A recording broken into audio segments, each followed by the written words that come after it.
Peristiwa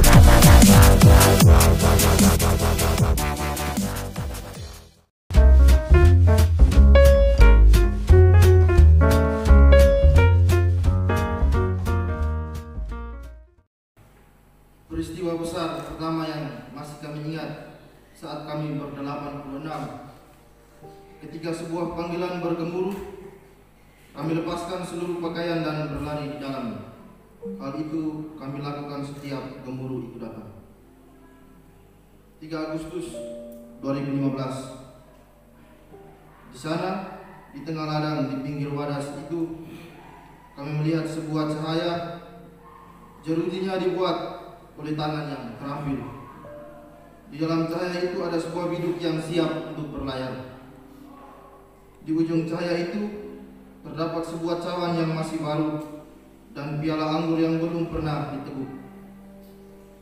Kami terhenti dicekam keheningan, terkadang mundur untuk mendengarkan sebuah deru gelombang yang dihempas biduk dan suara tegukan anggur yang menjadi peringatan bagi nurani kami, mengantarkan suatu makna ke lubuk hati.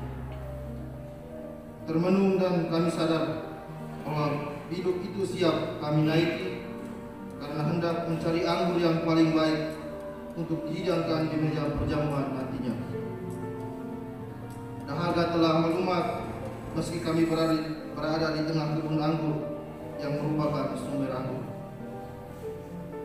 Kami bagai seorang yang mabuk anggur terperangkap di dalam piala, gelisah karena haus dikelilingi anggur. Setelah beberapa saat, cahaya itu meliputi kami, hangat bagai rangkulan seorang ibu kepada anaknya. Cahaya itu menjadi pemersatu kami. Putih bersinar yang terbias seperti menjulang di ujung telunjuk, membentuk wajah seorang ibu yang sedang menanti kedatangan anaknya yang baru hadir di dunia. Lalu kami mendengar sebuah sorak-sorai keluar dari cahaya itu. Salah seorang teman kami angkat bicara. Karena kita lahir dari sebuah cahaya yang di dalamnya kita ber-86. Kami terdiam dan mulai berhitung di antara diri kami masing-masing. Mirip dengan legion karena kami banyak. Dan saat itulah cahaya itu kami namakan Lucifer 86 sebagai pemersatu kami. Lucifer 86 itulah semboyan yang bergema pada 3 Agustus 2015 yang mengawali perjumpaan kami ber-86 pada sebuah parade di negeri gelap. Ada sebuah bandingan yang dibuat oleh masing-masing kita guna merefleksikan panggilannya hingga pada titik ini. Ada yang melihat panggilannya seperti sebuah biduk yang sedang berlayar. Ada pula yang melihat panggilan seperti perjalanan air dari hulu ke hilir. Ada pula panggilan seperti pengembaraan mencari oase di padang gurun. Dan masih banyak lagi pengandaian-pengandaian lainnya yang digunakan dalam menggambarkan panggilan hidup seseorang. Namun kali ini izinkanlah saya melihat perjalanan Lucifer 86 seperti sebuah perjalanan di jalan raya. Sebuah realitas yang luput dari perhatian kita, namun secara tidak sadar kita dibantunya untuk sampai pada suatu tujuan.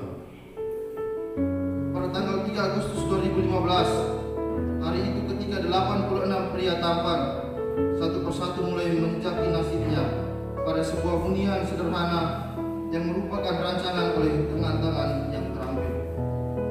Hunian itu mulai ramai, mulai dari pagi hingga malam hari waktu itu. Ada kelompok kami yang datang dari wilayah barat, mereka yang datang dari Bali, Timur, Manggarai, Ngada, Nagekio, dan Ende.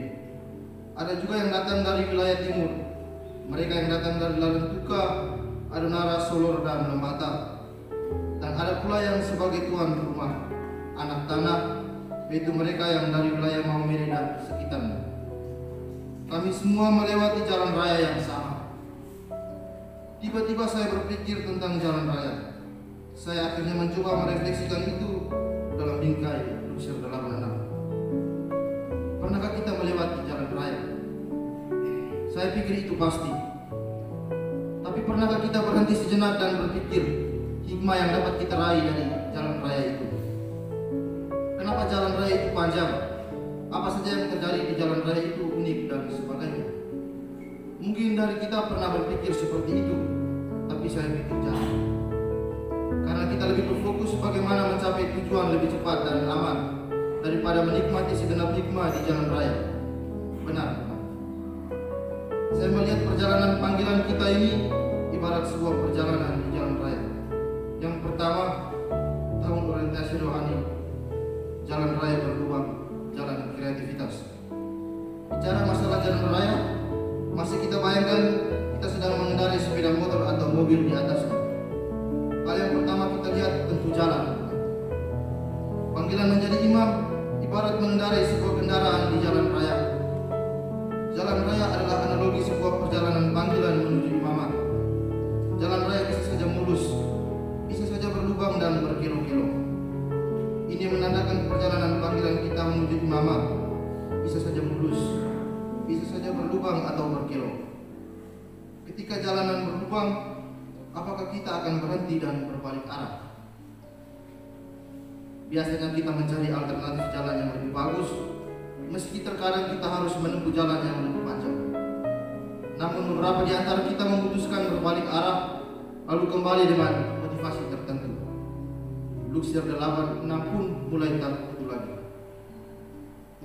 Tingkat 1, jalan raya berlubang, jalan raya bergelombang, jalan pelatihan. Jalan yang mulus akan membosankan. Sampai tujuan pun kita tidak pernah dibekali ketahanan menjalani hidup dan menjalankan hal-hal yang dapat kita raih pada sebuah jalan yang kita tuju. Berbeda ketika kita berhasil sampai tujuan melalui jalan yang jelek atau jalan yang bergelombang. Pastinya kita sudah punya pengalaman ketika berhadapan dengan kondisi jalan seperti itu. Maksudnya bahwa ketika kita menghadapi hal yang sama atau sejenisnya, kita sudah lebih kuat dan tahan banting. Luksier 8:6 pun mulai melatih melewati jalan-jalan yang bergelombang. Bukan soal tujuan yang mau dicapai, melainkan proses mencapai tujuan yang diperhitungkan ketika menghadapi lika-liku hidup yang sama-sama kita lalui bersama. Jalan yang bergelombang melatih kita untuk membiasakan menerima kenyataan-kenyataan pahit yang dialami oleh setiap kita dalam mengolah afeksi dan motivasi panggilan kita agar tahan banting